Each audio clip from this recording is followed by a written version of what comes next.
जय श्री राम भक्तों। दोस्तों, कथा बहुत ही अच्छी है। आज की कथा है चतुर राजकुमार और खूबसूरत राजकुमारी तथा साधुओं का झगड़ा। आइए कथा श्रवण करें। बहुत पहले की बात है। एक राजा था, उसका एक बेटा था। दूसरे राजकुमारों की भांति उसको भी शिकार करने का शौक था। राजकुमार प्रतिदिन शिकार के लिए निकलता।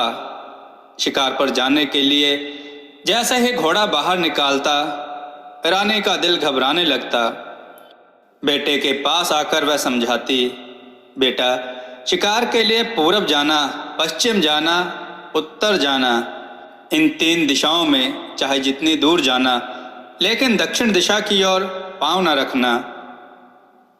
रानी जानती थी कि दक्षिण दिशा में राजकुमारी ललिता रहती है, जिसकी सुंदरता अच्छे अच्छों के होश उड़ा देती है। राजकुमार उधर गया वहीं का होकर रह जाएगा, माता पिता को भूल जाएगा। अरसे तक राजकुमार माँ की बात मानता रहा।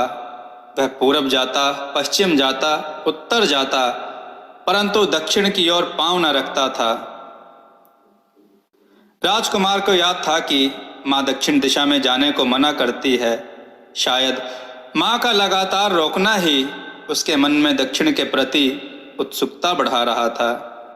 एक दिन उत्सुकता इतनी बढ़ी कि उसने घोड़े की बाग दक्षिण दिशा की ओर मोड़ दी। चलते चलते जंगल आ गया। राजकुमार को जंगल में ढेर सारे तोते दिखाई पड़े। उसने निशाना साधा, कई तोते सीधे जमीन पर आ गिरे। राजकुमार को निशाना लगाता देख बाकी तोते आसमान में उड़ गए। एक तोता वहीं रह गया। वह हरियल तोता था, तोतों का राजा। बाकी तोतों को उड़ते देख उसने धमकाया, यदि तुमने मुझे संकट में अकेला छोड़ा तो राजकुमारी ललिता से शिकायत करूंगा। आश्चर्य! हरियल की धमकी पर सभी तोते उसके पास लौट आए और टैं टैं करने लगे। उन्हें इस तरह बोलते देख राजकुमार को बड़ा आश्चर्य हुआ। उसने पूछा, यह राजकुमारी ललिता कौन है, कहाँ रहती है? इस पर सारे तोते चुप्पी साध गए। राजकुमार ने दोबारा वही प्रश्न किया, तुम राजकुमारी ललिता तक नहीं पहुंच सकते? हरियल सहित सभी तोतों ने एक साथ कहा। यह सुनते ही राजकुमार उदास हो गया। झुंझलाकर तीर कमान जमीन पर दे मारी, फिर उदास मन से घोड़े पर सवार हुआ और वापस राजमहल आ गया। राजा के 1000 काम तो 10-5 राजकुमार के भी होते हैं। बात आई गई हो जानी चाहिए थी, लेकिन राजकुमार के दिल में तो राजकुमारी ललिता ऐसे बैठी थी कि पूछो मत। वह उदास रहने लगा, शिकार पर जाना छोड़ दिया। राजा परेशान, रानी उदास। दोनों ने बेटे को समझाने की भरसक कोशिश की। एक दिन उदासी का कारण पूछने पर उसने बता ही दिया, मैं राजकुमारी ललिता से मिलने जाऊंगा। वह कहाँ रहती है? राजा रानी चुप। पता हो तो बताएं। हमें नहीं मालूम, दोनों ने एक साथ कहा। तब आप अनुमति दें, राजकुमारी ललिता दुनिया के चाहे जिस कोने में हो, मैं उसको खोज निकालूंगा। जिद मत करो पुत्र, तुम हमारी इकलौती संतान हो। कुछ भी हो, मैं वहां अवश्य जाऊंगा। उसे खोजते हुए संभव है मेरी मौत हो जाए। हो सकता है मैं कभी वापस न लौट सकूं। दोनों हालात में आप मुझे भूल जाना। मेरा इरादा अटल है। राजकुमार जिद ठाने रहा। अंततः राजा रानी दोनों को झुकना पड़ा। रास्ते के लिए राजा ने ढेर सारा धन दिया। रानी ने उत्तम स्वादिष्ट लड्डू बनाए। उन्हें रुमाल में लपेटकर राजकुमार को देते हुए बोली, रख लो, रास्ते में जब भी भूख लगेगी खा लेना। राजकुमार ने एक शानदार घोड़ा लिया, खुद ही उसको तैयार किया। माता पिता को हाथ जोड़कर नमस्कार किया, फिर हथियारों से लैस होकर वह यात्रा पर निकल पड़ा। चलते चलते काफी देर हो गई। बस्ती छूटी, जंगल आया और दोपहर हो गई। दोपहर हुई तो तपती धूप से राजकुमार के माथे से पसीना टपकने लगा। घंटों चलने के बाद वह थका तो आराम के लिए ठिकाना खोजने लगा। तभी एक तालाब पर उसकी नजर पड़ी। उसके किनारे घना छायादार वृक्ष था। राजकुमार ने घोड़ा रोक दिया। कुछ पल आराम करने के बाद उसने कपड़े उतारे, स्नान किया तो देह को भूख सताने लगी। याद आया कि माँ के दिए लड्डू साथ हैं। राजकुमार ने रुमाल खोला, लड्डू खाने ही जा रहा था कि वहां चींटी दिखाई पड़ी। भूख के आगे क्या छोटा और क्या बड़ा। राजकुमार ने लड्डू का एक टुकड़ा चींटी के सामने डाल दिया। उसके बाद जैसे ही खाने की कोशिश की, उसने देखा कि चींटियों की कतार लगी है। एक के बाद वे एक भागी चली आ रही हैं। लो तुम भी खाओ, कहते हुए राजकुमार ने लड्डू मसलकर चींटियों के सामने बिखेर दिया। उसके बाद उसने दूसरा लड्डू निकाला। तब चींटियों का और भी बड़ा रेला वहां पहुंच चुका था। अरे वाह, यहाँ तो पूरी फौज है, चलो तुम भी खाओ, कहते हुए राजकुमार ने दूसरा लड्डू भी मसल दिया। वह तीसरा लड्डू निकाले तब तक वहां कुछ और चींटियां पहुंच चुकी थी। उसके बाद तो जैसा ही वह अगला लड्डू निकालता, चींटियों का नया रेला वहां पहुंच जाता। कोई बात नहीं, लो तुम ही खाओ, कहते हुए राजकुमार ने आखिरी लड्डू भी मसल कर रुमाल झाड़ दिया। चींटियां जितनी खाती उससे कहीं ज्यादा ढोकर ले जाती। आखिरी लड्डू समाप्त हो उससे पहले ही रानी चींटी वहां पहुंची। तुमने अपना भोजन हमें देकर बहुत उपकार किया है। हम चींटियां तुम्हें भला क्या दे सकती हैं। फिर भी कभी संकट आन पड़े तो हमें भूलना मत। चींटी रानी को धन्यवाद कह राजकुमार पुनः घोड़े पर सवार हो गया। घोड़ा आगे बढ़ गया। अचानक उसको शेर की दहाड़ सुनाई पड़ी। राजकुमार डर गया। घोड़ा घबरा कर पीछे हटने लगा।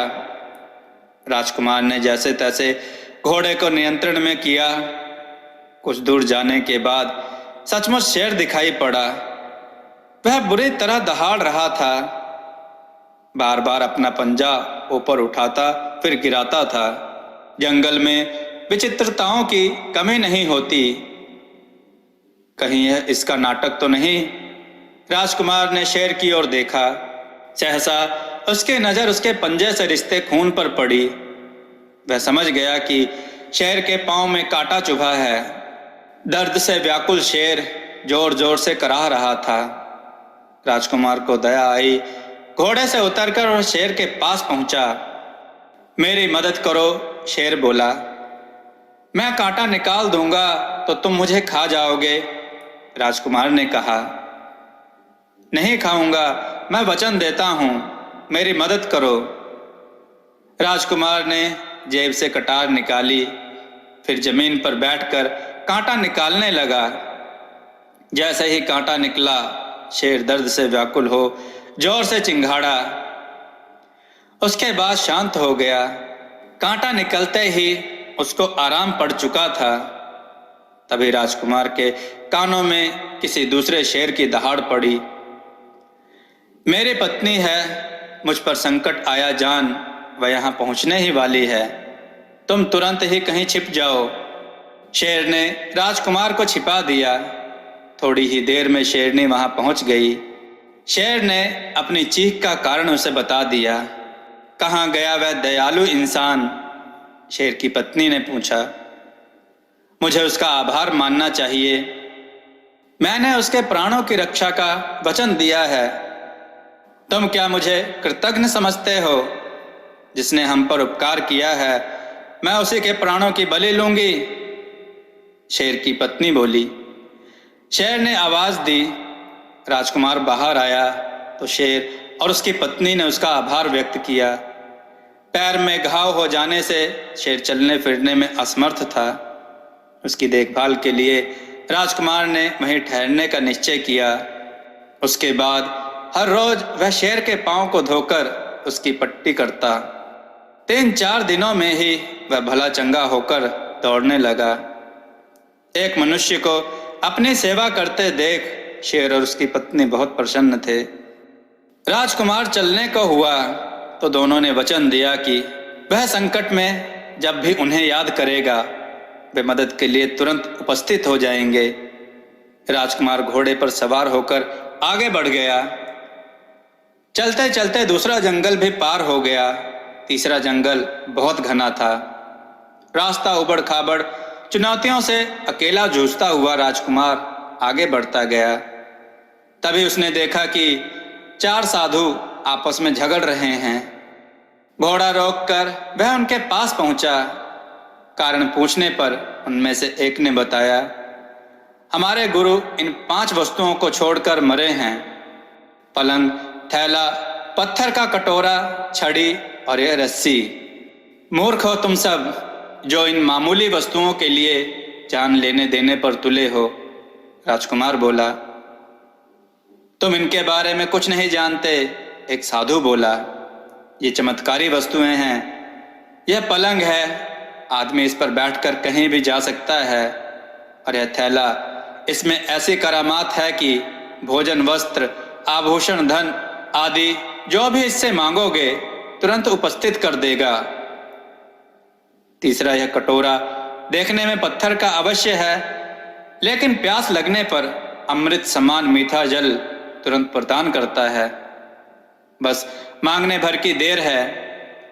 छड़ी और रस्सी, क्या ये दोनों भी कमाल की हैं? राजकुमार ने पूछा।